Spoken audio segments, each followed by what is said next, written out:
आइबॉन नमस्ते।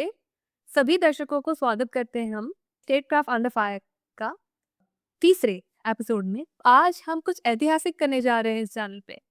इस श्रीलंकन चैनल पे हम एक हिंदुस्तानी महिला को इंटरव्यू करेंगे पहली बार। तो वो एक खास इंसान है क्योंकि वो इकोनॉमिक्स में गोल्ड मेडलिस्ट है, आईआईएम अहमदाबाद में रिसर्चर रही है और अब गुजरात के एक सीएम फेलो है। तो पेश है निकिता तक। Hi, Shavini. How are आइबॉन you? नमस्ते। Hi, Von. Namaste. और आपको और इंडिया में हमारे सारे दर्शकों को स्वतंत्रता दिवस की शुभकामनाएं। धन्यवाद शविनी। ओके, तो आप बता सकती हैं कि आपके इंट्रोडक्शन में जो हम बात कर रहे थे आपसे पहले, तो आपने बोला था कि आप पापा की परी है और आपको दादागिरी भी करनी पड़ी। तो आप बता सकती हैं कि ये दोनों निकिता कैसे, मतलब एक ही इंसान कैसे हो सकते हैं? अच्छा, पापा की परी तो पता नहीं सो बट हाँ आई गेस मतलब मैं इस राजस्थानी फैमिली में बॉर्न हुई एंड पहले की अकॉर्डिंग जो कल्चर था वहाँ पे तो नॉट टू जनरलाइज ये किसी को मतलब टारगेट करने के लिए नहीं बट द वे जो कल्चर थे जाके सोशल नॉर्म्स थे उसके अराउंड मतलब लड़कियों को उतना अप्रिशिएट नहीं किया जाता था एंड मैं थर्ड गर्ल चाइल्ड हूँ अपने फैमिली में एंड क्योंकि मेरे घर में मेरे भाई नहीं हैं तो हम तीन बहनें ही हैं तो जैसे कि there was a lot of pressure बहुत प्रेशर भी था कि मतलब लड़का पैदा करने के लिए on my mother and my father but कुछ कंडीशंस ऐसे थे जिसकी वजह से मतलब मेरी मॉम को वो नहीं दे पाया बेबी बॉय सो हम तीन लड़कियां थे उससे मेरे पापा ने मुझे बहुत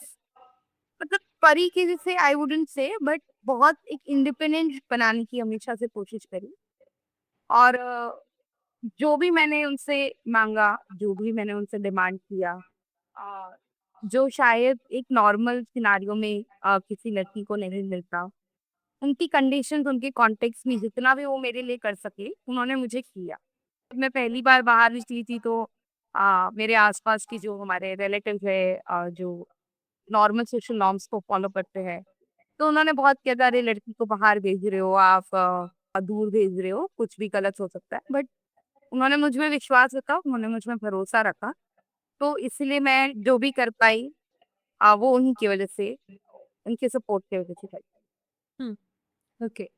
सो फिर भी आप कह रही हैं कि आपको कुछ दादागिरी करनी पड़ी।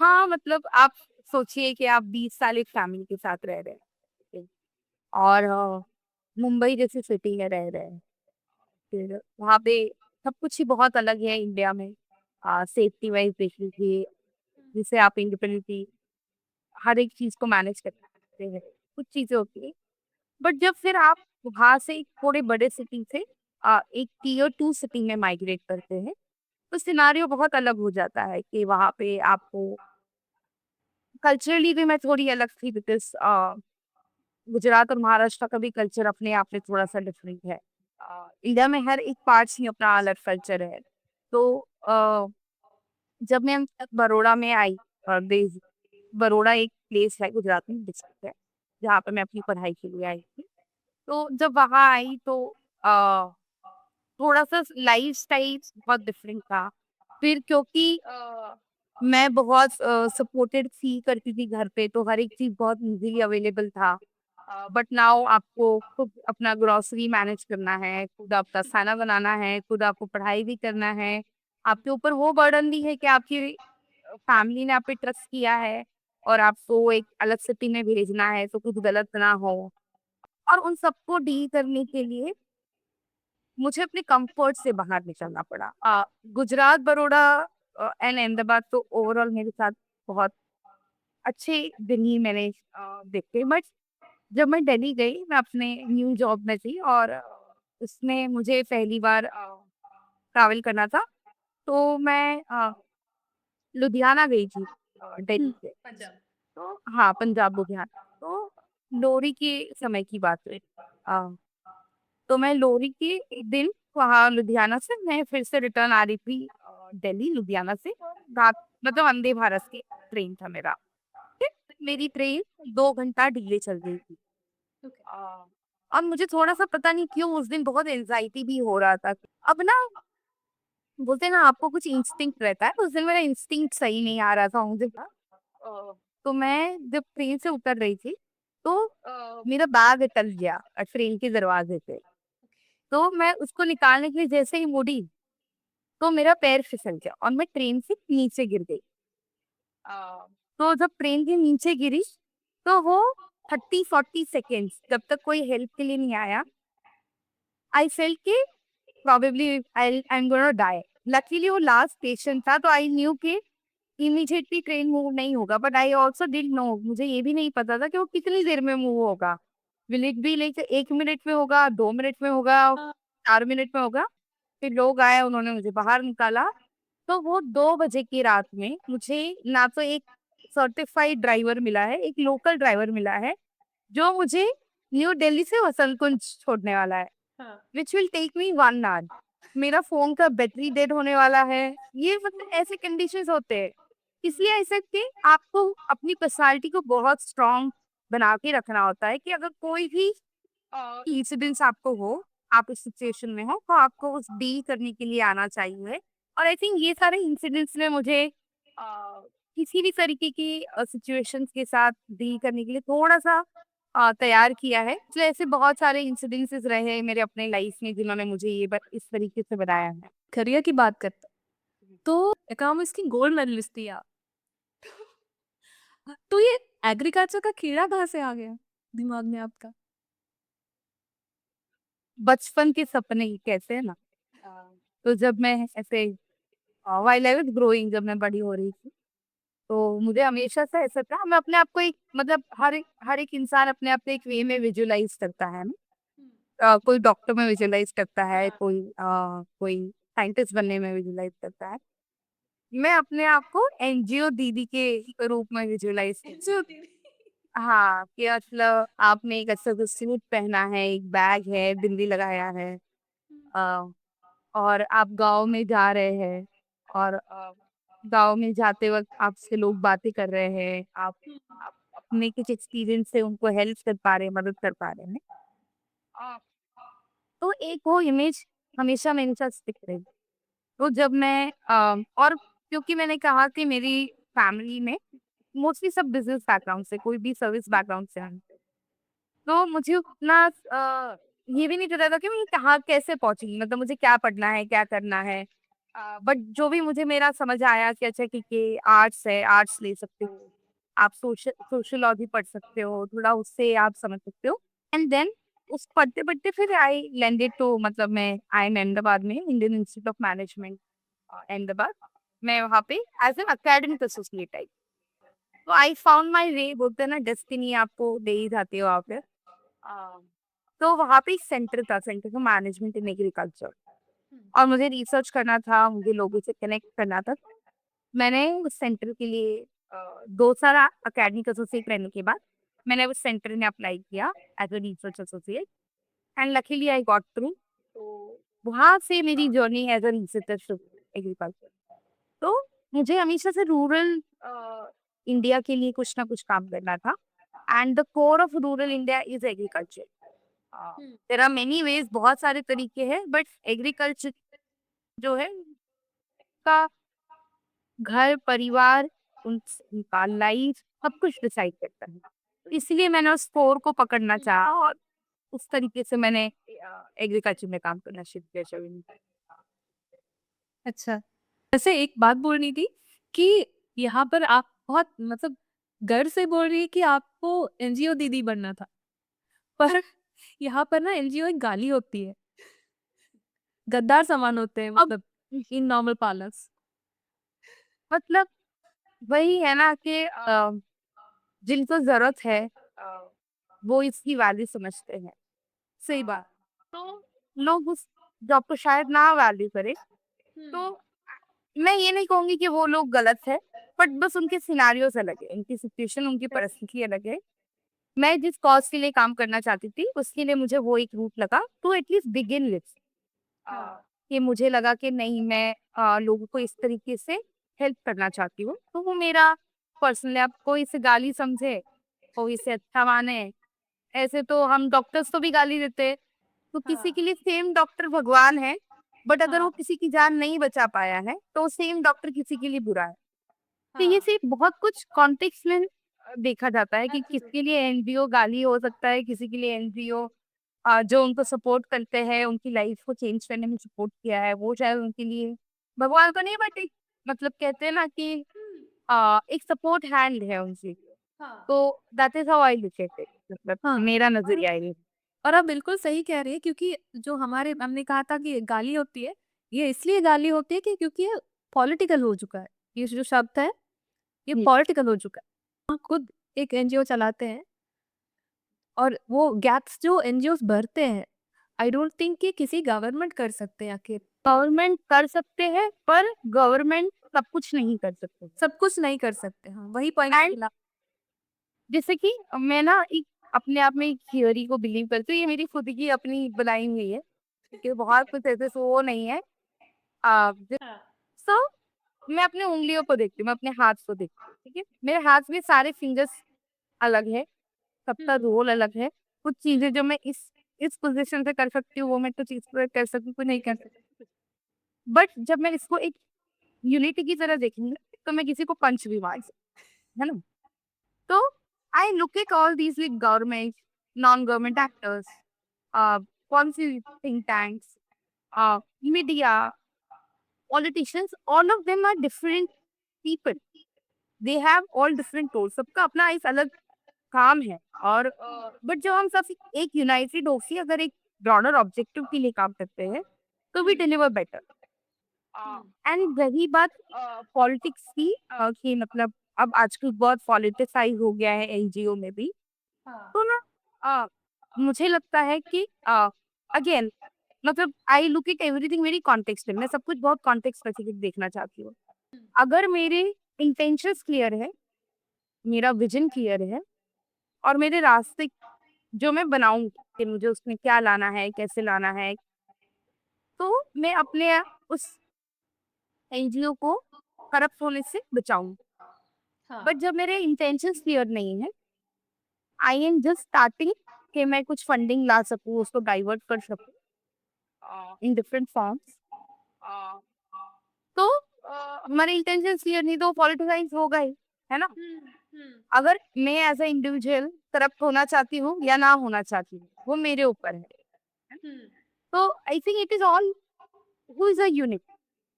वो यूनिट इंडिविजुअल मैं, अगर मेरा कोर, मेरी नींव अगर बहुत स्ट्रांग है, तो मैं उसको हमेशा बना के रखूंगी। बट अगर मेरी नींव हिली हुई है, तो हर एक चीज इज प्रो टू, मतलब they can all get corrupted. Not to say they we will not, मतलब है ना, कुछ भी हो सकता है। तो आपको अपनी नींव स्ट्रांग रखनी है। अगर आप एज एन एनजीओ हो या आप एज एन इंडिविजुअल हो, अगर आपने वो बेस हमेशा क्लियर रखा है, इंटेंशन क्लियर रखे हैं, तो आप उसको पॉलिटिसाइज नहीं होने देंगे, तो फिर वो आपको एज अ गाली नहीं लगेगा।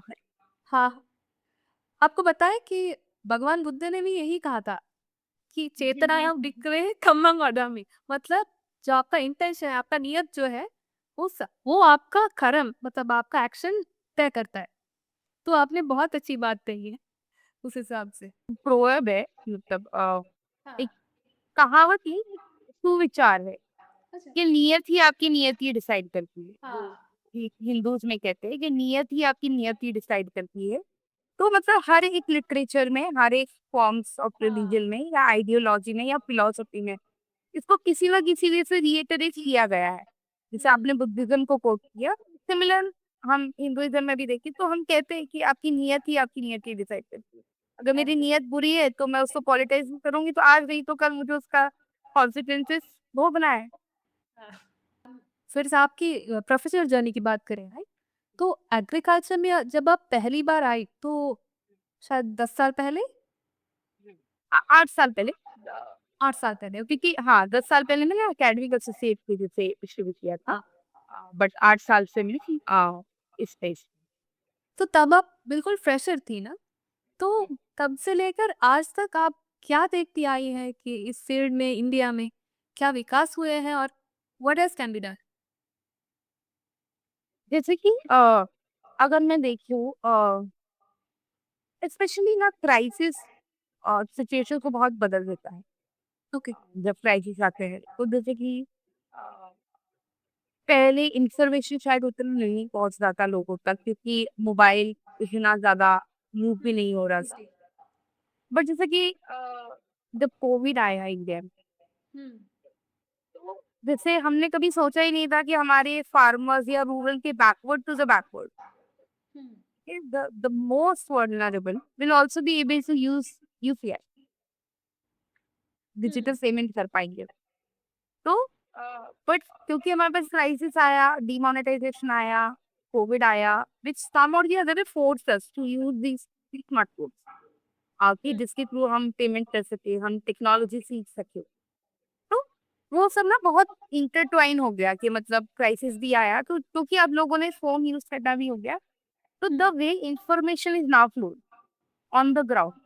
पहले क्या हो रहा था कि अ, ऊपर से टॉप लेवल से एक इंफॉर्मेशन आ रही थी, फिर वो स्टेट लेवल पे जा रही थी, फिर वो ब्लॉक लेवल पे जा रही थी, फिर वहाँ किसान कृषि विज्ञान केंद्र होते हैं इंडिया में बहुत सारे, या आईकर इंस्टीट्यूशन होते हैं, ऐसे बहुत सारे एग्रीकल्चर डिफरेंट इंस्टीट्यूशन है, वहाँ पे जा रही थी, फिर वो परफिलिएट हो रही थी ग्राम सेवक लेवल पे, फिर वो किसान मित्र तक जा रही थी, फिर वो किसानों तक जा रही थी। अब आप सोचिए कि किसने क्या कहा, इसने क्या समझा, इसने नीचे क्या बोला, और फिर वो क्या था। ठीक है, there is so much of मतलब transfer information loss and translation. ठीक है, मैं क्या कम्युनिकेट कर रही हूँ नीचे, वो मेरी अंडरस्टैंडिंग के अकॉर्डिंग मैं करूंगा, सामने वाले ने क्या समझा वो उसके अंडरस्टैंडिंग से समझेगा और कम्युनिकेट करेगा। तो टेक्नोलॉजी ने एटलीस्ट वो चीज हटा दी कि अब टॉप लीडर्स भी कम्युनिकेट कर सकते हैं कि क्या सीज चल रहे हैं, कैसे आप उसको अचीव कर सकते हैं, और सिर्फ फोन के थ्रू नहीं, मन की बात की करके भी एक प्लेटफॉर्म चुन के जो रेडियो पे शुरू हुआ, या जैसे कि बहुत सारे डीडी दूरदर्शन चैनल्स जो है इंडिया में वाइड स्प्रेड है, ये कम्युनिकेशन शुरू हुआ। ठीक है, तो just the information how it started flowing, and क्योंकि अब इंफॉर्मेशन पहुंच रही लोगों को कि अच्छा मुझे ये अगर तकलीफ है तो मुझे कहाँ पहुंचना, किसको पूछना है, कैसे रीच आउट करना है, तो एटलीस्ट एक प्रोएक्टिव अप्रोच शुरू हुआ ग्राउंड लेवल से हाँ। To seek for more information, जानकारी को और जानने के लिए कि हाँ। मैं ये कैसे कर सकती हूँ। तो वो एक अप्रोच बदला गया है इस व्हाट आई सी। फिर जैसे कि अ, पहले ऑर्गेनिक फार्मिंग कैसे करना है, वो मेरी अंडरस्टैंडिंग अलग होगी, आपकी अंडरस्टैंडिंग अलग होगी, बट क्योंकि अब मेरे पास टेक्नोलॉजी है तो मैं यूट्यूब पे जाके भी देख सकती हूँ, मैं अलग अलग प्लेटफॉर्म्स पे जाके देख सकती हूँ। अगर मुझे डिटेल देखना है तो मैं 1 घंटे का वीडियो भी देख सकती हूँ, बट अगर मुझे शॉर्टली क्विकली, क्योंकि पेशेंस कम हो रहा है तो जल्दी सीखना है, तो 30 सेकेंड्स की वीडियो रील्स में भी देख सकती हूँ, है ना। तो just the way technology has मतलब changed in like couple of time period, uh, उसमें लोगों की प्रैक्टिसेस तो बहुत बदला है, the way they are adopting different. तो आप टेक की बात कर रही थी, तो आपने एक यूपीआई का एग्जांपल दिया था। तो उसके साथ-साथ हम देख रहे थे कि इंडिया में कुछ लोग एआई भी यूज़ कर रहे हैं फार्मिंग में। तो ऐसा कुछ है जो एग्जांपल्स दे सकती है कि हमने टेक यूज़ किया और ये मतलब ये इम्प्रूवमेंट हो गया? अभी बहुत इवॉल्विंग स्टेज है। अभी इसका अडॉप्शन हो रहा है in lot of precision farming जो हम बोलते हैं, कि रिसोर्स एफिशिएंसी लाने के लिए आपको कितना इनपुट डालना है, कितना लेवल ऑफ वाटर डालना है, कितना लेवल ऑफ खाद डालना है, और ड्रोन के तरीके से डाल रहे हैं, सब कुछ है। बट अभी भी आई मतलब मैं उसको अभी देख नहीं पाई हूँ कि वो सक्सेस है या फेलियर, बिकॉज जैसे कि मैं जनरल प्लेटफॉर्म से जब जाती हूँ, बहुत सारे कॉन्फ्रेंसेस वगैरह में, जब मैं लोगों के पर्सपेक्टिव सुनती हूँ, तो जैसे कि वी से कि there is a digital divide male and female के बीच में, या रूरल या अर्बन के बीच में। Even then you go at rural level, जब आप रूरल सिचुएशन में जा रहे हो तो फिर वो मेल फीमेल में आ जाएगा, या डिफरेंट क्लास कास्ट में आ जाएगा। सो ये अभी भी डिजिटल डिवाइड एग्जिस्ट करता है। तो जस्ट एक्स्ट्रापोलेटिंग दैट, अगर हम इसी को और बढ़ाए तो टेक्नोलॉजी डिवाइड भी है। तो इज एआई एक्चुअली हेल्पिंग और not helping, we don't know. क्या वो हमें किसको हेल्प कर रहा है, कैसे हेल्प कर रहा है, कितना हेल्प कर रहा है, और क्या उसके अनइंटेंडेड कॉन्सिक्वेंसेस जो हमने आज नहीं पता है वो होंगे या नहीं होंगे, वो हमें नहीं पता है। क्योंकि हम कुछ पॉलिसीज प्रोग्राम्स लाते हैं, इस टाइम पीरियड की लाते हैं, और उसके रिलेशन से हम थोड़ा बात भी करेंगे बाद में on the revolution that India is thought of, and मतलब अ, इसकी कुछ अब अनइंटेंडेड कॉन्सिक्वेंसेस हम सफर कर रहे हैं। It's very difficult to go back, मतलब अब बहुत मुश्किल हो जाता है रिटर्न जाने के लिए। तो एआई तो भी अभी मैं उसी तरीके से देखती हूँ कि अभी हमारे पास कोई क्लियर कट एग्जांपल्स लोगों ने पायलट्स किए होंगे, वो उसको बोल रहे हैं कि वो सक्सेस स्टोरी है, but at a broader system level I would still not say कि दिस इज अ सक्सेस और a failure, because we certainly don't have enough to show for it, or maybe in my knowledge I don't have enough to say. Okay. So, talking about agriculture, right? तो हम पहली बार India आए थे 2018 में, जब तो हम चंडीगढ़ आए थे, राइट? Yes. और जो स्केल हमने देखा का इंडियन फार्मिंग का, मतलब it was just mind blowing. क्योंकि यार आप लोग ना शिव जी को 100 लीटर दूध चढ़ाते हैं, जो इस टोटली अनथिंकेबल यहाँ पे। ठीक? तो इंडिया को मतलब दाद देनी पड़ेगी कि that you guys have progress so much. क्योंकि आपने चंडीगढ़ का एग्जाम्पल दिया, सो मतलब पंजाब हरियाणा का मान लीजिए, तो चलो इसी कॉन्टेक्स्ट में मैं आपके साथ शेयर करती हूँ कि हम इंडिया में दो पॉलिसी, मतलब देर आर मेनी रेवोल्यूशन, बहुत सारे रेवोल्यूशन हुए हैं, बट उसमें से जो दो द मोस्ट टू नोन, मतलब सबसे ज्यादा जो दो लोग जानते हैं, white revolution and green revolution. White revolution जो है वो मिल्क की कॉन्टेक्स्ट में है, और ग्रीन रेवोल्यूशन जो है वो खेती की रेवोल्यूशन। तो आज हम देख रहे हैं कि हमारे पास इतने बड़े खेत है, कितनी मशीन है, कितना दूध है, बट इसकी जर्नी ना बहुत पहले शुरू होती है कहानी। एंड जो मैं आपको बोल रही थी कि उसकी कुछ अनइंटेंडेड कॉन्सिक्वेंसेस भी है। हमको एक वर्ड सिखाया था कि देश काल परिस्थिति, कौन से देश, ज्योग्राफी, कौन सा परिस्थिति इस कॉन्टेक्स्ट, और कौन से काल मतलब कौन से टाइम से आपको सब कुछ देखना चाहिए, है ना। ग्रीन रेवोल्यूशन लाया गया था, तो उसका हिस्ट्री ऐसा है कि इंडिया में जब हमें आज़ादी मिली 1947 से, उसके बाद जो हमारे मतलब जो इन्वेस्टमेंट्स रहे एज अ कंट्री, वो बहुत हेवी इंडस्ट्रियलाइजेशन की तरफ फोकस था। मतलब जो भी आप हमारे यहाँ पे 5 ईयर प्लान का प्रोविजन था कि आप 5 साल की एक योजना बनाएंगे, और इस 5 साल की योजना के अकॉर्डिंग गवर्नमेंट भी अपनी इन्वेस्टमेंट करेगी। तो जब आप उन 5 साल की योजना को देखेंगे ऑफ डिफरेंट ईयर्स, बहुत इंडस्ट्रियलाइजेशन पे फोकस था कि आपको स्टील इंडस्ट्रीज को डेवलप करना है, आपको मिनरल इंडस्ट्रीज को डेवलप करना है, इस तरीके का सारा। बट 1960s में we had to go through different wars, मतलब इंडिया की जंग हुई थी चाइना के साथ, पाकिस्तान के साथ।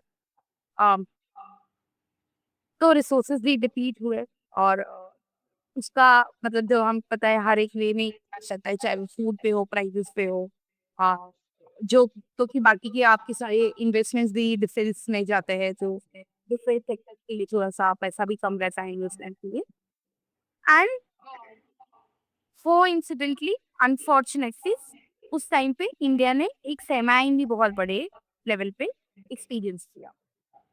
And there are some narratives, कुछ नैरेटिव ये कहते हैं यूएसए को कुछ सैंक्शंस भी डालने चाहिए इंडिया के ऊपर, या तो ये सारे उस कॉन्टेक्स्ट में अगर हम देखें तो इंडिया को जरूरत कि बिकॉज हमारे पास राइस हो, हमारे पास गेहूं हो, क्योंकि इंडिया डोमिनेटली सीरियल्स में घास, राइस और पैडी और गेहूं, ये दो ज्यादा कंज्यूम करती है।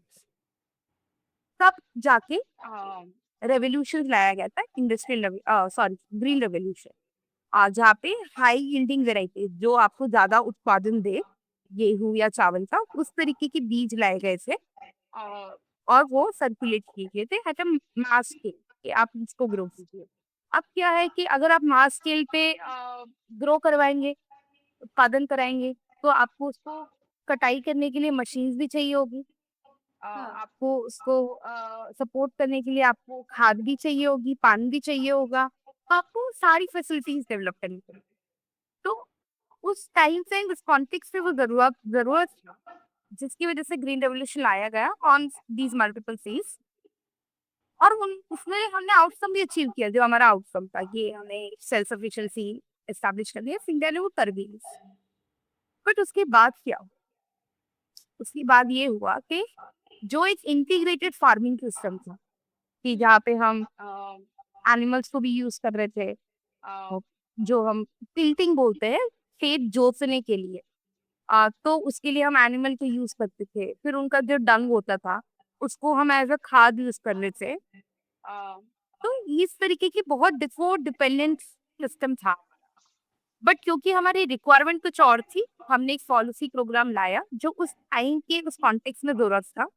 बट उसके नेगेटिव इम्प्लीकेशंस क्या थे कि हमने जो एक सेगमेंट ऑफ एनिमल्स था, जैसे कि मेल एनिमल्स स्पेशली, चाहे वो गाय में देखो या भैंस में देखो, उनका यूज नहीं रहा इन द एंटायर। तो अब वो क्या हो गए, डिस्कार्ड हो गए फ्रॉम द सिस्टम। तो अब उसकी वजह से हमें अलग कुछ इश्यूज फेस करने पड़ते हैं, जैसे कि देयर आर इश्यूज ऑफ, हम जो बोलते हैं कि आवारा पशु जो रोड पे घूमते हैं या खेतों में अटैक करते हैं। तो आपने एक पॉलिसी प्रोग्राम तो बनाया था एक जरूरत के हिसाब से, बट शायद आपने उसको विजुअलाइज उतना नहीं किया कि इसका रिस्क या नेगेटिव कॉन्सिक्वेंसेस क्या होगा। तो वो हमें एक फेस करना पड़ रहा है। इसी तरीके से अभी जैसे कि मान लीजिए कि हम वाइट रेवोल्यूशन की बात करें, कि आप बोल रहे थे कि हम 100 लीटर, आ, वो सबका अपना बिलीफ है। एंड उस बिलीफ को मैं क्वेश्चन नहीं करती हूँ। तो वो भी हमारे पास उतना लेवल नहीं था पहले, है ना, उसमें भी हमें सफिशिएंसी एस्टैब्लिश करनी थी। तो उसके लिए भी एक रेवोल्यूशन लाया गया, जिसको हम एक वो छोटे से गांव में शुरू हुआ था कोऑपरेटिव मूवमेंट।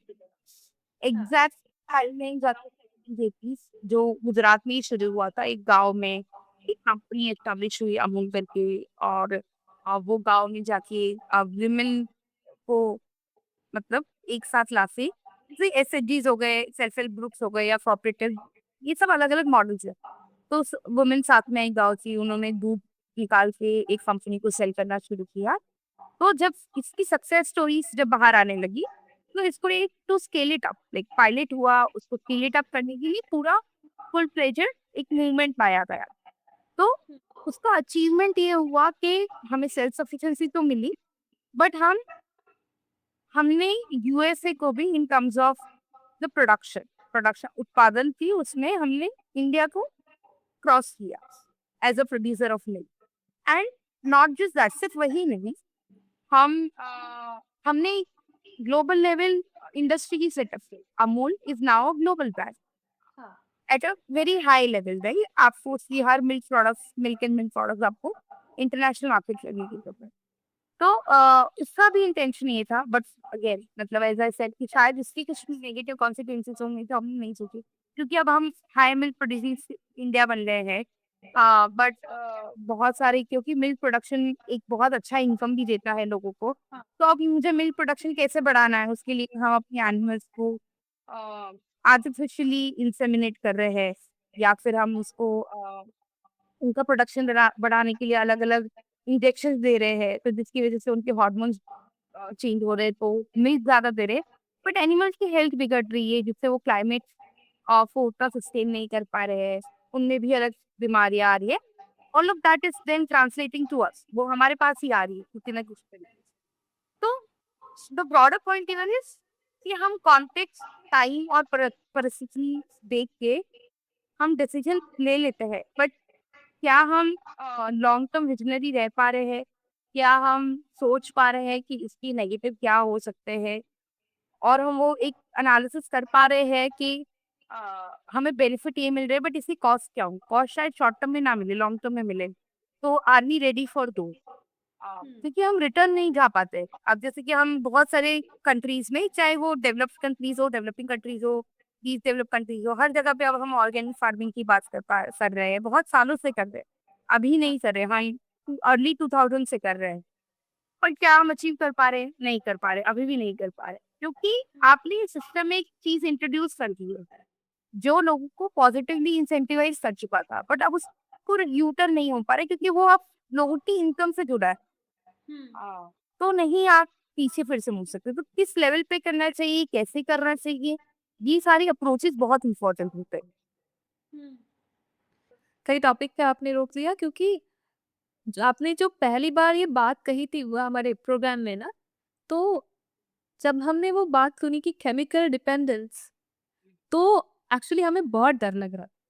इसलिए क्योंकि ये पहली बार नहीं, मतलब दो साल 2017 में हम जब गवर्नमेंट में काम कर रहे थे, तभी कुछ डॉक्टर्स हम लोगों के पास आए और उन्होंने यही बताया कि नो केमिकल फर्टिलाइजर्स की वजह से मतलब ग्राउंड वाटर के पे असर हो रहा है और लोग बीमार होते जा रहे हैं, इसलिए इसे रोकना होगा और नेचुरल फर्टिलाइजर तक ट्रांजिशन करना होगा, ऐसा उन्होंने बताया। और हम इसे टेस्ट करने के लिए कोशिश कर रहे थे, पर उसके बाद सरकार बदला और जो सरकार आया था, उसके बाद सरकार आई थी, तो उन लोगों ने क्या किया कि रातों रात केमिकल फर्टिलाइजर बंद करा दी और ऐसा हुआ कि हमारी जो यील्ड है क्रॉप्स के, वो मतलब 33.8% गिर गया। तो फॉरेन एक्सचेंज पर असर हुआ और ये सब, it was like a chain of events, और वहीं से शुरू हुआ था श्रीलंकन इकोनॉमिक क्राइसिस। तो अब जब आप यही बात दोहरा रहे हैं कि आप यही बात फिर से कह रहे हैं कि हम लोगों को भी एक केमिकल डिपेंडेंस से निकलना हो, तो आपको क्या लगता है कि ऑब्वियसली हमारे साथ जो हुआ वो गलत हुआ, क्योंकि रातों रात ऐसा तो कोई कर ही नहीं सकता।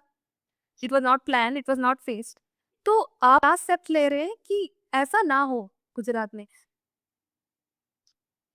तो जैसे शरीर के खेल देखती बहुत सारे हेल्थ इजार्स होते हैं, एंड जो मुझे इतना लिमिटेड नॉलेज है, आई विल ऑल्सो से कि हाँ होते, कि जैसे कि कुछ इंसिडेंट्स हमने सुने हैं कि जैसे कि हमारा जब चीनी पूरा था यूरोप के बाहर, अभी रिसेंटली 5-6 साल पहले की बात है, तो उसमें यूरोपियन मार्केट में हाई क्वालिटी, मतलब हाई लेवल ऑफ केमिकल्स पाया गया, तो एक्सपोर्ट रिजेक्ट हो गए हमारे। फिर इसी तरीके से एग्जैक्ट ईयर मुझे नहीं पता, कि बहुत बार हमारे बीट भी रिजेक्ट हुए हैं, क्योंकि ऑन द क्वालिटी पैरामीटर, क्योंकि उसमें खाद की बहुत ज्यादा मतलब केमिकल बहुत ज्यादा सब्सटेंस पाया जाता है। तो और जैसे आपने बोला हेल्थ हजार, तो जैसे कि again coming to Punjab Haryana, वहां से स्पेशल ट्रेन्स चलती है, उसको कैंसर ट्रेन्स बोला जाता है। उसमें वो कैंसर ट्रेन, अरे क्यों? क्योंकि उसमें जो most of the passenger travels करते हैं, वो कैंसर उन्हें होता है, और उसका एक कॉज लोग कहते हैं कि जब ये हाई केमिकल लेवल, केमिकल, हाँ केमिकल डिपेंडेंट फार्मिंग जब शुरू हुआ, सो एंड ऑल्सो बिकॉज आपने बोला कि पानी की जरूरत भी उसको ज्यादा हो रही, तो ग्राउंड लेवल से भी आपने बीच से डीप जाके पानी एक्सट्रैक्ट करने का ट्राई किया, तो उसमें अपने अलग मिनरल्स और वो सब आए, जो बॉडी ह्यूमन बॉडी के लिए शायद वो सपोर्टिव नहीं थे, तो इसमें बहुत सारे कैंसर केसेस लोगों को उस एरिया में होने लगे, क्योंकि पंजाब हरियाणा मोस्टली हमारा आइकन है फॉर ग्रीन रेवोल्यूशन, तो वहाँ पे वो केसेस बहुत ज्यादा लोगों में पाए गए। तो वहाँ से एक स्पेशल ट्रेन चलता है on some weekdays on in the week, जो कैरी करता है कैंसर पेशेंट्स को, मतलब जो यहाँ पे एम्स माने जाते हैं, हाँ, जहाँ पे कैंसर ट्रीटमेंट। हाँ। अब आई हैव नो मतलब स्टैटिस्टिक्स टू प्रूव हियर कि it is only because of that reason, but it is one of the reason, वो एक कारण माना जाता है। तो हेल्थ हजार्ड्स है, उसी तरीके से जैसे हम मिल्क में बात करें, तो जैसे कि कुछ एरियाज में कहा जाता है कि मिल्क लोगों को सूट नहीं कर रहा है on different parts of India, कोई कहते हैं कि इसका आज की जो लाइफ स्टाइल्स में फीमेल और प्रोडक्टिव हेल्थ में कुछ प्रॉब्लम है, so there are these different narratives, and there are two or three different types of groups who keep talking about for it or against it. कुछ है जो for बोलेंगे, कुछ बोलेंगे अगेंस्ट बोलेंगे, बट हाँ वहाँ पे नैरेटिव्स है कि मतलब ये कुछ ह्यूमन हेल्थ हजार्ड्स देते हैं। नाउ कमिंग टू कि हमें ऑर्गेनिक्स पे जैसे कि हम मैंने भी वो न्यूज देखी थी जब श्रीलंका में पॉलिटिकल इंस्टेबिलिटी आई थी, और उसका मेजर रीजन दिया गया था कि overnight shift in policy decision, आपके बोल दिया से अब केमिकल फर्टिलाइजर नहीं मिलेगा पर आपको ऑर्गेनिक फार्मिंग करनी हो। हाँ सब कुछ ऑर्गेनिक फार्मिंग करनी, ठीक है। Now it's a it's a probably the intention of a policy was good that we go towards organic, but a bad implementation. Absolutely.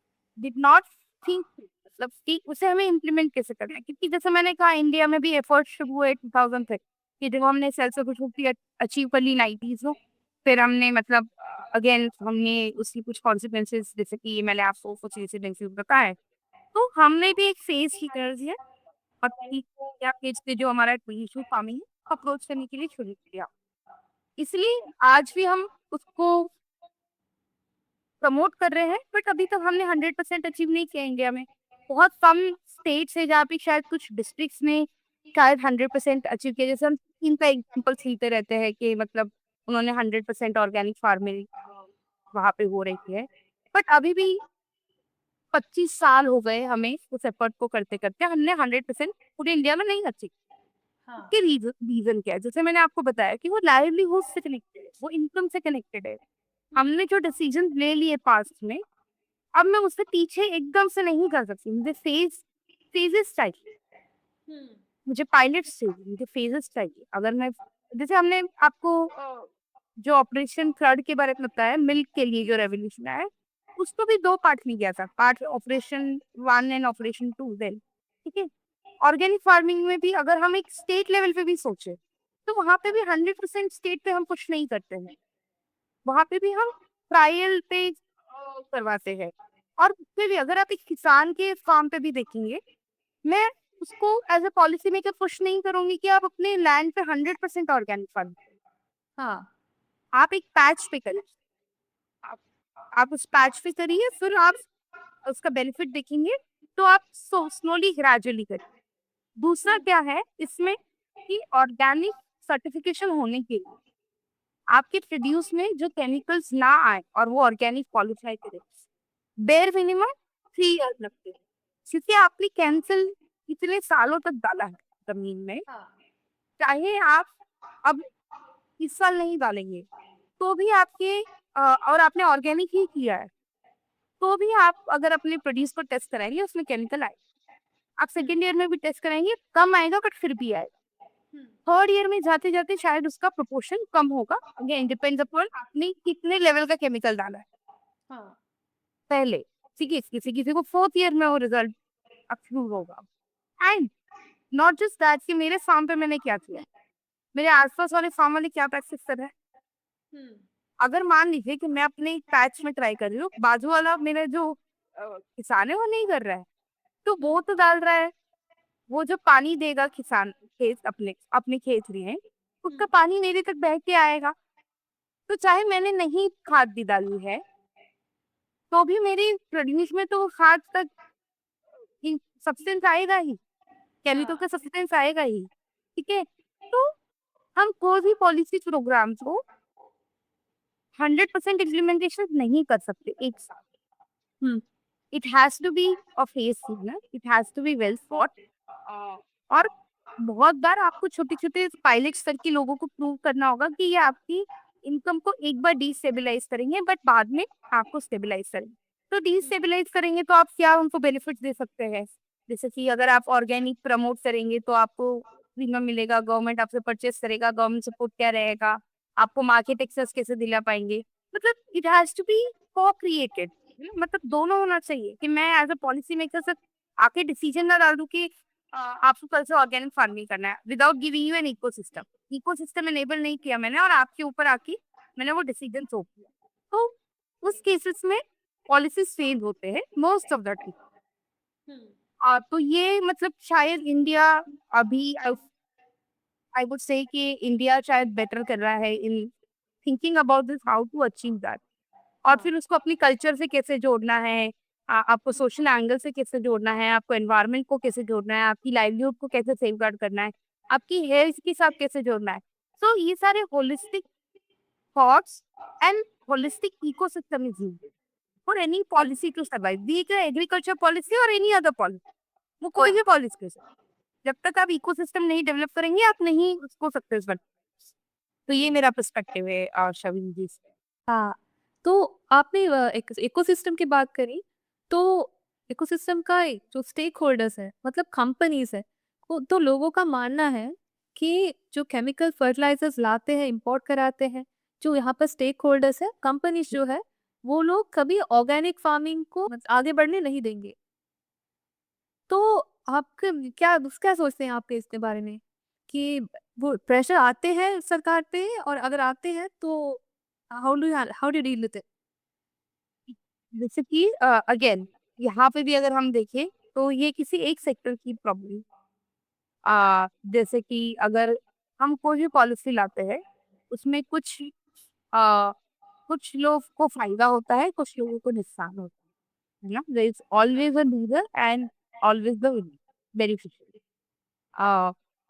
और जैसे कि हमने बोला इंटेंशन, अगर इंटेंशन क्लियर है कि हमें ये क्यों करना है, तो हर कोई जो लूजर होगा in the game of any policy वो अपना लॉबिंग करेंगे।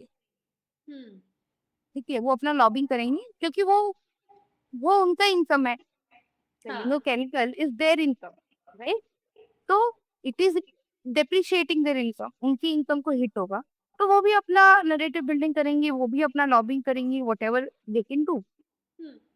But again it is the policy maker to decide कि हमें इस टाइम पे, इस कॉन्टेक्स्ट में, इस ज्योग्राफी में और इस परिस्थिति में हमें क्या जरूरत है। और अगर वो उनको लगेगा कि नहीं अभी हमें ऑर्गेनिक की जरूरत है तो वो अपने डिसीजंस लेंगे, अगर गवर्नमेंट की विलिंगनेस वहाँ पे है तो। But again coming back to the broader framework, it is the देश काल परिस्थिति which will help me decide as a policy maker if my intentions are clear what to make the decision, what decision to, क्या decision मुझे लेना है। Okay. अब आजकल ना बहुत अकाउंटेबिलिटी की बातें हो रही हैं, जवाबदेही की। तो आपके हिसाब से as a government officer, as a policy professional, जवाबदेही यानी अकाउंटेबिलिटी क्या होती है?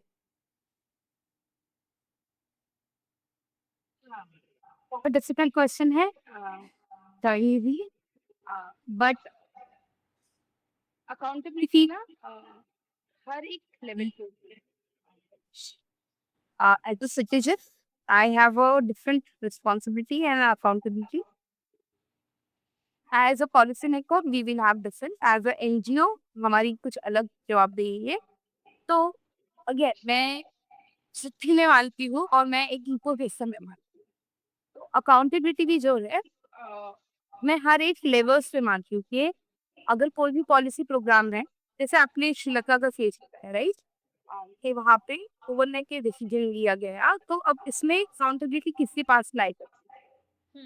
Probably as a decision maker my intention was good, मेरा इंटेंशन अच्छा था कि वो इंट्रोड्यूस करना कि हम ऑर्गेनिक की तरफ जाए। शायद मैंने उसका इम्प्लीमेंटेशन अच्छा रोल आउट नहीं सोचा। अब वो किसकी गलती है? क्या इसमें मैं जिस ब्यूरोक्रेट ने वो सजेशन दिया उसकी गलती मानूं, या जो हेल्थ के प्रोफेशनल्स आए होंगे जिन्होंने बोला कि आपको हेल्थ हजार्ड्स है, क्या मैं उसकी गलती मानूं, या जो टेक्निकल किसी जो अपनी लॉबिंग सही से नहीं कर पाएंगे क्या मैं उनकी गलती, या जो सिटीजन है जिन्होंने उस उस मुद्दे को उस तरीके से हैंडल किया, मैं उसको मानूं। क्योंकि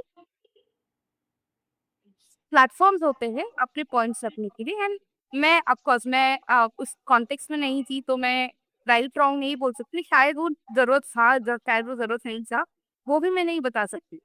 बट जिस एज if I look it as an outsider, क्या हमारे पास वो लास्ट रिसोर्ट? तो इस इकोसिस्टम में कौन फेल? पॉलिसी मेकर फेल हुआ, या पॉलिटिशियन फेल हुआ, ब्यूरोक्रेट फेल हुआ, हेल्थ प्रोफेशनल फेल हुआ जिन्होंने आपको सही जो आके बताया वो एक क्लस्टर करके नहीं बताया कि इस रीजन में ज्यादा हो रहा है, इस रीजन में कम हो रहा है। या वहाँ के एकेडमिशियल इंस्टीट्यूशन, रिसर्च इंस्टीट्यूशंस ने आपको सही वैलिडेट करके नहीं दिया, तो वो अकाउंटेबिलिटी आप कहाँ पे? जो कि डिसीजन मेकर अनाउंस करने वाला एक इंसान था, जिन्होंने किस कुछ इन्फॉर्मेशन पे आपको वो अनाउंस करके दिया। तो we are looking at just one person who has announced it, ये किसने अनाउंस किया, बट इकोसिस्टम में कहाँ फेलियर आया? क्या हमने वो आइडेंटिफाई किया? अगर इकोसिस्टम में कहीं फेलियर्स हुआ, तो अगर वो नोटिस में लाया गया, नहीं लाया गया, क्या हमने उस पर सेकेंड ओपिनियन लिया? अगर हमारी हमारी तबीयत खराब होती है और अगर हम एक हेल्थ प्रोफेशनल के पास जाते हो, मान लीजिए किसी ने बोल दिया कि आपको कैंसर हो गया है this level, this, you always go for second opinion, you always go for third opinion, right? हो सकता है कि उसकी रिपोर्ट्स चेक करने में इशू है, क्या पता रीडिंग्स में कुछ गलत है, तो there are many possibilities, dramatic possibilities also, right? पर हम हमेशा एक सेकंड ओपिनियन लेते हैं, क्या हमने वो लिया, क्या हमने नहीं लिया, और did we just brush through the decision, ठीक है? तो वहाँ पे फेलियर हुआ है एज अ सिस्टम, वो आइडेंटिफाई करना बहुत जरूरी है, और वहाँ पे अकाउंटेबिलिटी लेना बहुत जरूरी है, और वहाँ पे अकाउंटेबिलिटी में कहाँ फेल हुए, क्यों फेल हुए, वो समझना भी बहुत जरूरी है। क्या हम अगर उनको जिन्होंने मान लीजिए कि आपको इंफॉर्मेशन आके दिया कि ये प्रॉब्लम्स आ रहे हैं, और हमने उसको एक्सेप्ट कर लिया, क्या पता उनकी अप्रोच में कुछ गलत हो, क्या उन्होंने पायलट सही से किया, क्या उन्होंने सही सैंपल लिया, नहीं लिया। हाँ, और मान लीजिए कि चलो ठीक है, उनकी फाइंडिंग्स में डैमेज था, कुछ था, राइट नहीं था, वो गलत नहीं हुआ, हमने उनको कम मतलब उन पे हमने ब्लेम भी ट्रांसफर कर दिया, but does it solve for every? क्या वो सॉल्व कर देगा? हमने उनको डिजाइन करवा दिया, हमने ये सब करवा दिया, डिड इट सॉल्व?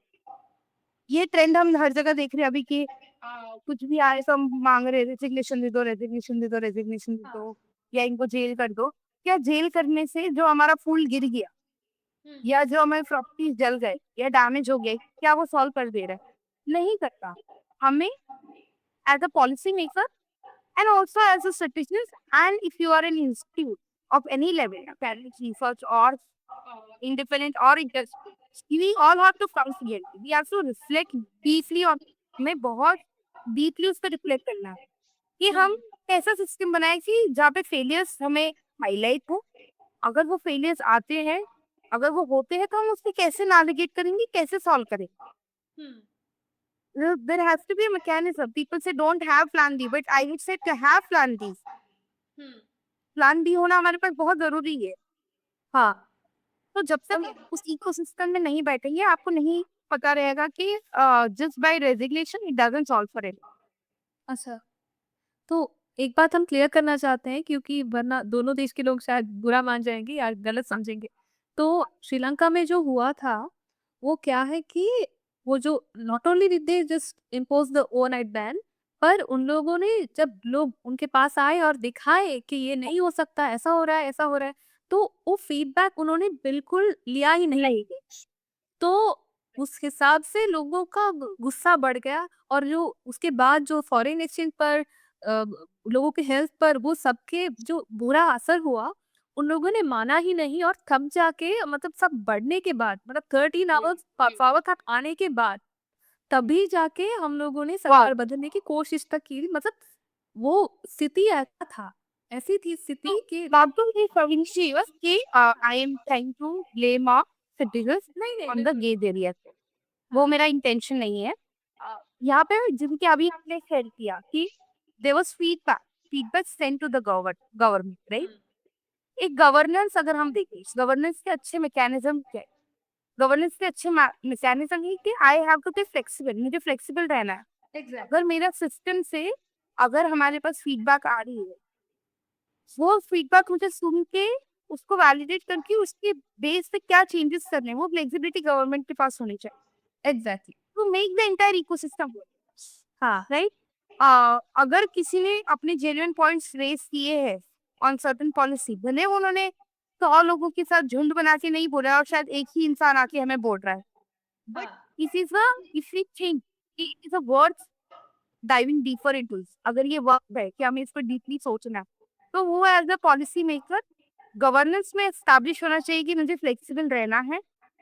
मुझे लोगों की फीडबैक को इंटीग्रेट करना है, और उसके बेसिस से हमें अडाप्टिव रहना है कि जो पॉलिसी में चेंजेस लाने हैं वो हमें लाने हैं। अगर मान लीजिए कि जो आप लोगों ने फीडबैक दिए थे, अगर उसको फ्लेक्सिबल रिमेन, मतलब इस गवर्नमेंट आपकी फ्लेक्सिबल होती और उन्होंने वो फीडबैक लिया होता तो शायद वो फेज मैनर में आते। नहीं आता। एब्सोल्युटली। हाँ, फेज प्लानर में वो ऑर्गेनिक करते, ऐसे 100% इम्प्लीमेंटेशन। ओके, जिससे ना इंडस्ट्रीज डिससैटिस्फाइड होती कि आपने ओवरनाइट हमारा बिजनेस कट कर दिया, because they are part of your economic growth. हाँ, वो आपका एम्प्लॉयमेंट क्रिएशन कर रहे हैं, तो आप उनको एकदम आउटराइट की आपको उनको उनका बिजनेस ओवरराइट बंद नहीं कर सकते हो, एग्जैक्टली। बिकॉज उनकी एम्प्लॉयमेंट उस पर डिपेंडेंट है, लोगों की एम्प्लॉयमेंट उस पर डिपेंडेंट है। तो as at the policy maker I have to establish governance ecosystem कि क्या मैं फ्लेक्सिबल हूँ, क्या मैं अडाप्टिव हूँ, क्या मैं लोगों की फीडबैक ले रही हूँ। इसलिए आई सेड कि आपको दूरदर्शी भी होना और अनइंटेंडेड कॉन्सिक्वेंसेस ऑफ पॉलिसी सोचना भी बहुत इंपॉर्टेंट है। अगर वो होगा जो other side of the table बैठे हैं, कब जाके हम अच्छी पॉलिसीज बना पाएंगे। इसलिए तो पब्लिक प्रोफेशनल्स बहुत कम है ना, चाहे हाँ। वर्ल्ड लेवल से देखिए आप, पब्लिक प्रोफेशनल्स बहुत कम है। हाँ। तो जेन ज़ी की बहुत बातें हो रही हैं, बहुत चर्चा हो रहा है कि जेन ज़ी कुछ ऐसे हैं, कुछ संस्कारी नहीं हैं, और दूसरी तरफ लोग कहते हैं कि जेन ज़ी बहुत बहादुर है। तो आपका ओपिनियन क्या है कि जेन ज़ी क्या कुछ चीज़ें ऐसे हैं जो जेन ज़ी हमें सिखाती है, और क्या क्या चीज़ें हैं जो उनको सीखना चाहिए? हाँ, तो मैं ना अभी कल ही किसी से बात करी थी पीएन फेलोशिप के डिफरेंट मॉडल्स पे। आ, तो जैसे कि हमारे यहाँ पे भी जो पीएन गुड गवर्नेंस फेलोशिप चल रहे हैं, उसमें भी अलग अलग डिफरेंट टाइप्स है। तो जैसे कुछ है जहाँ पे very young professionals, like just 1-2 साल के वर्क एक्सपीरियंस के साथ उन्हें लिया जा रहा है, एंड उनको डिस्ट्रिक्ट कलेक्टर्स के साथ रखा जा रहा है। क्योंकि डिस्ट्रिक्ट कलेक्टर्स जो इंडिया में होते हैं जनरली वो न्यूली एग्जाम पास करके आते हैं, और मतलब वो फर्स्ट लेवल वहाँ पे इन्हें दिया जाता है।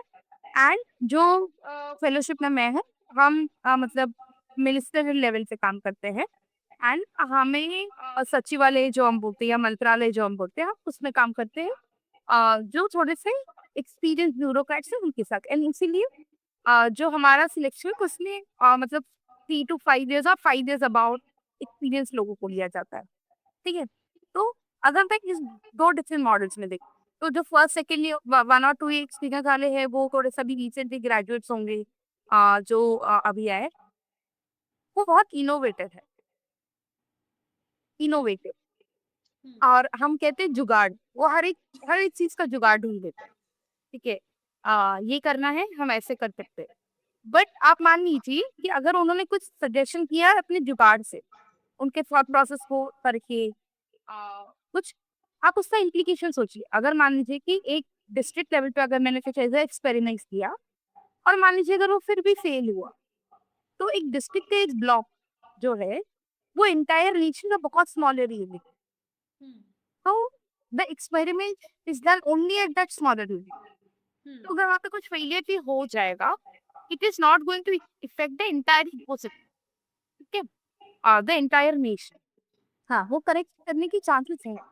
दैट अगर मान लीजिए as a I am assisting somebody at a highest level, जिन्होंने अगर पॉलिसी पे साइन कर दिया, और अगर मैंने रिसर्च कुछ करके उन्हें सजेशन दिए थे और एक पॉलिसी बनी है, अब वो पॉलिसी पूरे स्टेट से लिए है। तो जब एक स्टेट लेवल पे इम्प्लीकेशंस आता है, तो एक्सपीरियंस बहुत काम आता है। इनोवेटिव आइडियाज भी काम आती है, बट एक experience of what will work what will not work, having that holistic thinking helps. तो just coming back to our point कि हमें जेनरिक से क्या सीखना है और क्या उन्हें सिखाना है। तो जो हमें सीखना है, तो एक इनोवेटिव कैसे रहना, अ, अ, कि हम कोई भी सिचुएशंस को क्विकली सोच के क्या उसमें सॉल्यूशंस ला सकते हैं। पर क्या उन्हें हमसे सीखना है, I would say a little patience and experience, because as I said कि रिस्पॉन्सिबिलिटी अलग है, अकाउंटेबिलिटी अलग है। If I am influencing the highest level, मैं ऐसे सिर्फ जुगाड़ वाले नहीं ओपिनियन शायद दे पाऊँ, वो ट्राई टेस्टेड होने चाहिए, कहीं पे हो चुके नहीं हो चुके हैं। तो it is just that. And the way I said कि हर एक कंट्री में अपने अपने डिफरेंट मैकेनिज्म्स है to communicate our own thoughts. communicates in different ways. Our constitution has those framework, those provisions. Just by attacking somebody, just damaging the national properties, will not solve for anything. और अगर वो solve कर भी देगा आपका कोई भी, मान लीजिए आप गवर्नमेंट चेंज कर पाए या आपने गवर्नमेंट कंट्रोल कर लिया, बट आपने जो प्रॉपर्टी डैमेज किया है, आपने अपने इकोनॉमिक डेवलपमेंट को 10 साल पीछे डाल दिया. So you have to now start it a 10 year back. So not having patience is also good, but having some level of patience is also good. वहाँ पे हम पेशेंस नहीं दिखा रहे, अगर हमने वहाँ पे पेशेंस नहीं दिखाया तो वो क्या डैमेज क्रिएट करेगा, उसका थिंकिंग बहुत जरूरी. So it is just that. It is not to say that their approach is wrong or they are wrong or we are right or we are wrong. It is just understanding that ये कहाँ पे हम patience ना दिखाए तो चलेगा, कहाँ पे हम पेशेंस दिखाना जरूरी है, क्या लेवल ऑफ डैमेज हम क्रिएट करेंगे, किसको डैमेज हम क्रिएट करेंगे. तो 15 अगस्त तक it will be the 80th independence day of India. तो जब 100th इंडिपेंडेंस डे आएगा हम्म. तब आप क्या सोचती है, मतलब what would you like someone, Rajasthani girl born in that time, उनके लिए क्या भविष्य देखती हैं आप, और एक मामूली किसान को कैसे भविष्य देखते हैं आप? मतलब जैसे कि 100 ईयर सेलिब्रेशन के लिए इंडिया के सेंट्रल हाईएस्ट लेवल अथॉरिटी से even at a lowest level of authority there are lot of goals, बहुत सारे विजन्स हम डेवलप कर रहे हैं कि हमें इंडिया को 100 ईयर में विकसित भारत बन जाना है. फिर इसी हिसाब से अगर हम गुजरात में देखें तो सिर्फ गुजरात हो जाना है, विकसित मध्य प्रदेश हो जाना है, विकसित राजस्थान हो जाना है. तो ऐसे अगर हाईएस्ट लेवल के देखें तो एक वो विजन हमारा है कि हम एक डेवलप नेशन बन जाए.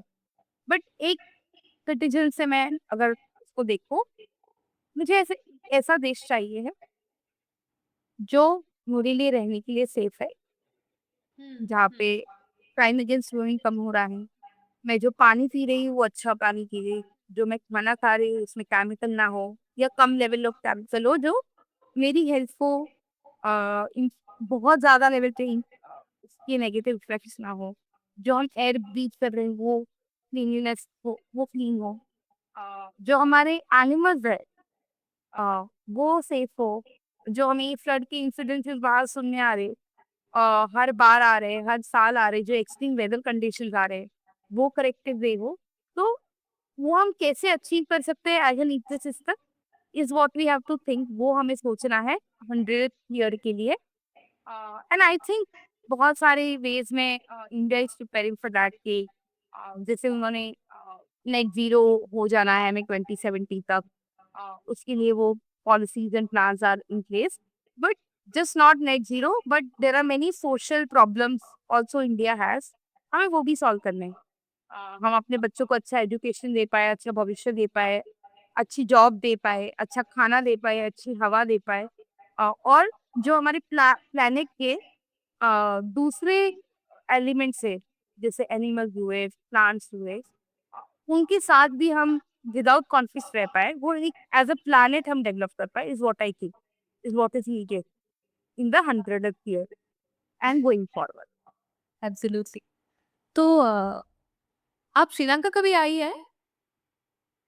नहीं, but now I have a friend who can host me there, तो फ्यूचर में जरूर कभी नहीं. अच्छा. तो अगर आप आना चाहें तो मतलब कहाँ पर आना चाहेंगी आप? बीचेस देखना चाहेंगी या मतलब क्या देखना चाहेंगी आप? समुद्र, पानी मुझे बहुत अच्छा लगता है. पहाड़ और पानी मेरे मतलब वो मुझे पर्पस देते हैं, और मैं उनके साथ बहुत कनेक्ट करती हूँ. जैसे अभी यहाँ पे इंडिया में मानसून चलता है तो जब बारिश होती है तो आई फील एट पीस, मुझे सुकून देता है. बट हाँ, जहाँ पे फ्लड हो रहे हैं वो उनको थोड़ा दिक्कत, बहुत ज्यादा दिक्कत देता है, तो again contact is important. But हाँ, अगर मैं श्रीलंका आऊंगी तो मैं श्रीलंका की ऐसी जगह देखना चाहूंगी जहाँ पे प्रकृति को एग्जिस्ट करती है, नेचर को एग्जिस्ट करता है, तो पानी है, पेड़ है, पौधे है, पहाड़ है, सबको एग्जिस्ट करते हैं ह्यूमन के साथ. ऐसी जगह जहाँ भी होगी Soni ji, I will be happy to visit those places. तो फिर आपको जरूर ले जाएंगे हम सिंहराजे तक. सिंहराज जो है हमारा रेन फॉरेस्ट तो जरूर ले जाए। अब पर एक टाइम पर मतलब हमारे इतिहास में ऐसा लिखा है कि we were called the granary of the east, मतलब इतने एग्रीकल्चर हुआ करता था यहाँ पे। तो आज जो हमने आपके आपके साथ बात की, जो अब हम लोगों ने एक्सपीरियंस शेयर करी है, I think that will really help us, you know, कि थिंक अबाउट कि हमारे देश में क्या होना चाहिए और हमारे जो अनुभव है उसके साथ हम ये कैसे रिकनसाइल करें। तो ये आपने बहुत ऐसी चीज़ कही है जो हमें सोचना चाहिए। मैं आपको एक लास्ट एक और चीज शेयर करना चाहूंगी यहाँ पे। जो एग्रीकल्चर है ना, या जो प्रकृति है, वो इंडिया की कल्चर से रिलेट करता है। जैसे हमारे यहाँ इंडिया में बहुत सारे फेस्टिवल सेलिब्रेट होते हैं, अलग अलग। हर एक हर एक स्टेट में अपना अलग फेस्टिवल होता है। जैसे जैसे महाराष्ट्र में जो बैल है, जो मेल काउ जिसको हम ऑक्स भी बोलते हैं, जो बैल है, इसको पूजा जाता है।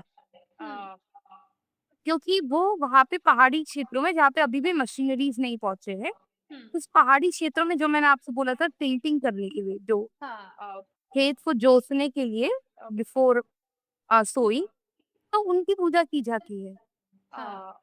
उनको सजाया जाता है, क्योंकि उनको सजाते हैं, क्योंकि वो उनका सब कुछ है। तो ये हमारे पार्ट्स ऑफ कल्चर में है। मतलब एनिमल्स को पूजना। और हम जैसे ह्यूमन बॉडी भी है, इट इज 80-90% वाटर। तो पेड़ के लिए बचाव पेड़ बचाने के लिए बहुत सारे मूवमेंट्स हुए इंडिया में। तो I think culturally people have been ingrained to protect. But somehow because अब जो हम जनरेशन में ग्रो कर रहे हैं, शायद इसका थोड़ा सिग्निफिकेंस कम हो रहा है। बट आई थिंक अभी की जो जनरेशन है वो बहुत क्लाइमेट कॉन्शियस भी हुआ है। हमारे जो जेनजी हम बोल रहे हैं, वो जनरली पूछ रहे हैं कि क्या ऐसी हवा में हम रहना चाहेंगे, या हमारे फ्यूचर को रखना चाहेंगे। क्यों हमें प्लास्टिक यूज करना है, क्या हम सस्टेनेबल वेज में नहीं जा सकते। तो वो हमें फिर से सोचना है कि जो हमने अपनी राह शायद मिलेनियल एज में, या जब आई ग्रोइंग फॉर बेसिक्स, हमारे कॉन्टेक्स्ट में बेसिक्स के लिए ग्रो करना बहुत इंपॉर्टेंट था, कि हमें कैपिटलिज्म थोड़ा लाना पड़ा, क्योंकि इकोनॉमिक अपॉर्चुनिटीज जनरेट करने पड़े। पर क्या हम उसको अपनी राह भूल गए? तो वो हमें क्वेश्चन कर रहे हैं। तो वो उनका राइट पार्ट भी है कि वो हमें सस्टेनेबिलिटी के लिए क्वेश्चन करें, और हम उसको रिटर्न कैसे लाए फिर से as a part of our. So yeah, it has been a culture and a part of every Indian's life, the environment, the sustainability, and all of this is driven by that.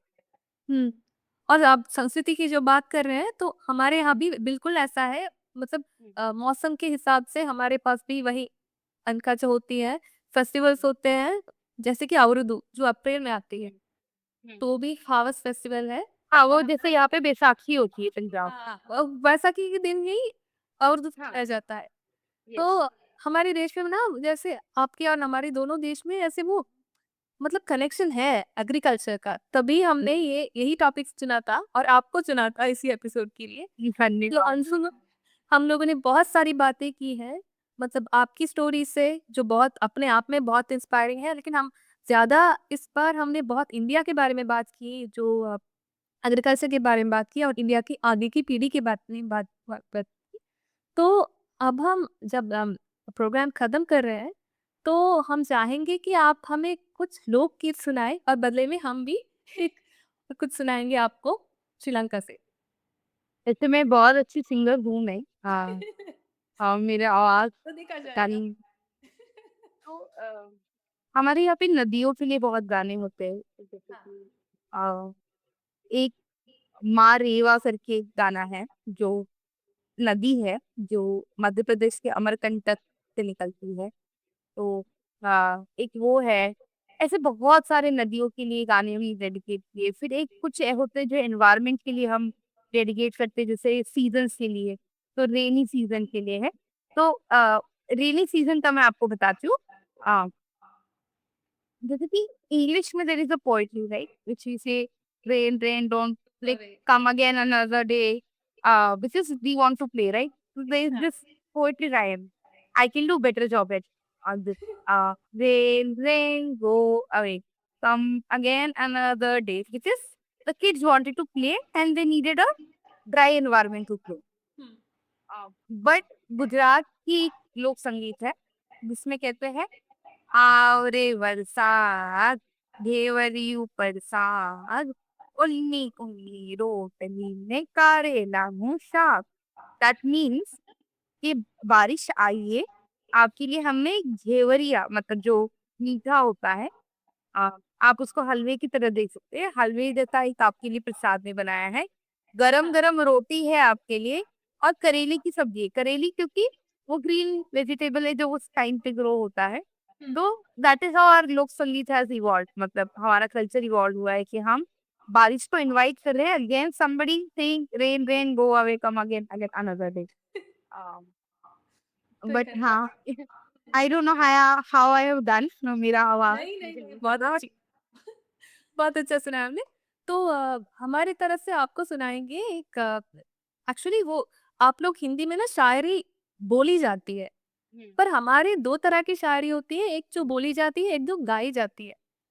तो ये वाली शायरी वो है जो फसल काटते वक्त औरतें गाती है. राइट. तो वो जैसे वो डिस्क्राइब कर रहे हैं कि वो कैसे सज के सवर के फसल काटने जा रहे हैं. तो वो बोलते हैं कि तेल गालाहीस पीरा नैनो एटवेल आरगिन बेंदगा नैनो से गाते रहते हैं. वो एंड माने इसका मीनिंग वो ये है कि तेल गाला जो बाल में तेल लगाओ और एटर अला रहेगा ना बैंड मतलब हार पहनो. और उसके बाद सेले इना वाटर साड़ी पहनो और गोयाम नेलानेटे मतलब फसल काटने के लिए चले खेत में. चली जाओ. ऐसा उड़ीसा वगैरह में है. जैसे कि मैं जब उड़ीसा में एक प्रोजेक्ट के लिए ट्रैवल करी थी तो वहाँ पे जैसे संबलपुरी साड़ी होते हैं. They very expensive. मतलब वो अगर आप उसकी बेसिक रेंज होगा वो 2000-3000 रुपीज में शुरू होती है. तो जब औरतें उसकी कटाई करने जाएंगे नए नए टाइम पे तो वो अपनी संबलपुरी साड़ी और एकदम सज धज के जाएंगे क्योंकि वो हर एक ऐसा है कि ये हमारा कल्चर है. ये हमें सब कुछ हमारे लिए सब कुछ कहती है. तो हम सज धज के जाएंगे और जब हार्वेस्ट की सीजन होता है तो वाह. With the most expensive sari they वो हैव. तो हमारी दोनों संस्कृतियाँ कितनी मिलती जुलती है. ब्यूटी है. हाँ. तो thank you so much Nikita. हमने बहुत सारी बातें की एंड आई होप कि वैसे कि फिर से आपको आप सबको और निकिता को कहना चाहेंगी कि आपकी स्वतंत्रता दिवस की शुभकामनाएं. धन्यवाद शर्मिंदर जी. हाँ. और आपका आपका देश बढ़ता जाए और सुखी रहे आप सब लोग. बहुत बहुत धन्यवाद शर्मिंदर जी. और हम आपके लिए भी यही प्रार्थना करेंगे कि जो भी डिफिकल्टीज श्रीलंका में एक पॉइंट ऑफ टाइम आई थी उससे देश अच्छे से फिर से स्टेबलाइज हो. और India Sri Lanka and all neighbouring states of India we continue to share our culture identity. We continue to share our economic identity. We continue to share our social dependency on each other. Because we are there for each other as a brother and sister. Is what I would say. Absolutely. Thank you so much, Shavini, for having me. Thank you. Ayubowan and namaste.